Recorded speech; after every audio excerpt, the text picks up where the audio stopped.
तो guys Robert अपने दोनों डैडीज को एक अच्छा लीडर मानते थे, मतलब दोनों इन द सेंस, एक उनके असली डैड जिनको वो पुअर डैड कहते थे और एक उनके दोस्त माइक के डैड जिनको वो रिच डैड कहते थे। उनके असली डैड हवाई स्टेट के एक टीचर थे जो अपनी काफी अच्छी स्पीचेस के थ्रू बच्चों को पढ़ने के लिए मोटिवेट किया करते थे। वहीं उनके दोस्त माइक के डैड उनकी कंपनी से जुड़े एम्प्लॉयज और इन्वेस्टर्स को इंस्पायर किया करते थे ताकि वो लोग उस कंपनी से खुश रहें और उनका बिजनेस बढ़ता चला जाए। रॉबर्ट जब वियतनाम से वापस लौटे तो उनके अमीर डैड ने उनको अपने ऑफिस में बुलाया और कहा, रॉबर्ट देखो, मैं तुमको फिर से याद दिला दूं कि एक लीडरशिप का हुनर होना इस दुनिया में बहुत जरूरी है, क्योंकि लीडर्स वो काम भी कर जाते हैं जो बाकी लोग करने से भी डरते हैं। वो लोग शांत मिजाज के होते हैं और अगर उनकी टीम में कोई गलती कर भी देता है तो उसे वो डांटने या सजा देने की बजाय उसी के साथ मिलकर वो उस गलती को सॉल्व करते हैं। और देखो, क्वाड्रेंट चाहे जो भी हो, मतलब भले ही तुम एक एम्प्लॉय हो, सेल्फ एम्प्लॉय हो, इन्वेस्टर हो या फिर बिजनेसमैन भी हो, लीडर्स तुमको हर जगह देखने को मिलेंगे। पर एक लीडर का सबसे ज्यादा फायदा तब है जब तुम एक बिजनेसमैन हो, क्योंकि उस वक्त तुम्हारे बिजनेस और तुम्हारी टीम की सारी जिम्मेदारियां सिर्फ तुम्हारे ऊपर होती हैं। अगर तुम अपनी टीम को सही से लीड करते हो तो तुम्हारा कोई भी बिजनेस हो ऑटोमेटिकली ही ग्रो करता चला जाएगा। रॉबर्ट ने उनकी बातों को माना और उस पर अमल किया।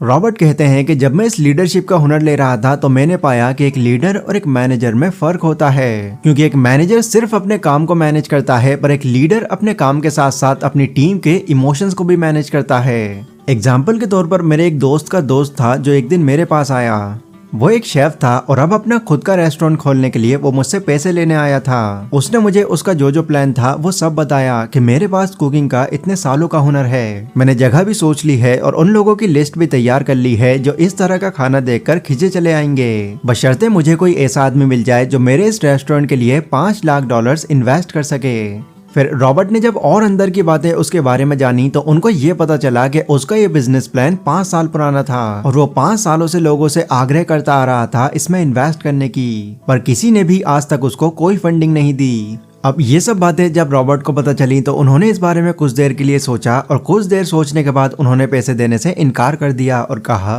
मुझे माफ करना, मैं इतना बड़ा अमाउंट इसके लिए नहीं दे पाऊंगा। ऑथर ने अपनी बुक में उसे पैसे ना देने के 4 रीजंस बताए हैं, जिसमें से पहला रीजन है कि उसके पास एक्सपीरियंस तो था पर उसकी कुछ बातों से रॉबर्ट को वो भरोसे लायक नहीं लगा। भरोसा इस बात का जो ये यकीन दिला पाए कि रॉबर्ट को वो पैसे टाइम पर दे देगा। दूसरा रीजन उसकी सोच का था। रॉबर्ट कहते हैं कि अगर आप किसी से ये कहते हुए सुनो, मैं सड़क के कोने पर एक हैमबर्गर की शॉप खोलना चाहता हूँ, तो आप समझ जाना कि वो लंबे टाइम तक इस क्वाड्रेंट में फंसने जा रहा है जहाँ वो कई सालों तक एक सेल्फ एम्प्लॉयड ही रहेगा। लेकिन अगर आपसे कोई ये कहे कि मैं इस दुनिया के हर बड़े शहर में हर बड़ी सड़क के कोने पर एक हैमबर्गर की शॉप खोलना चाहता हूँ, तो तभी आप समझ जाइए कि इसके प्लान्स बहुत बड़े हैं और ये आगे चलकर मैकडॉनल्ड जैसी कंपनी बनाकर रहेगा। तो ये है सोच का फर्क, जहाँ काम तो एक ही है पर तरीके अलग अलग हैं। बट वो इंसान रॉबर्ट को एक छोटी सोच का लग रहा था, क्योंकि जब उसने रॉबर्ट से ये कहा कि मुझे बस वहीं रेस्टोरेंट खोलना है, तो रॉबर्ट को उसके लो कॉन्फिडेंस का वहीं अंदाजा हो गया, जो साफ साफ कह रहा था कि मैं कामयाब तो हो जाऊंगा पर मैं हमेशा छोटा ही रहूंगा।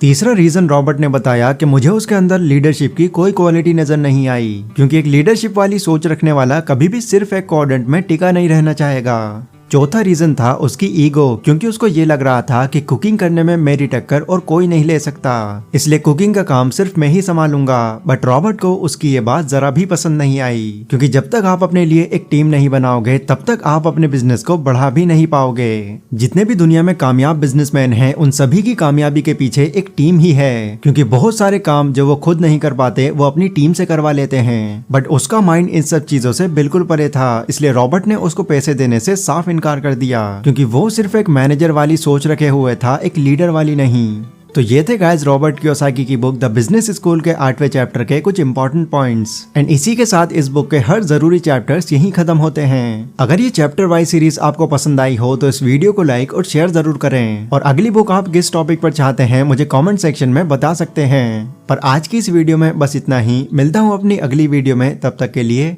Take care.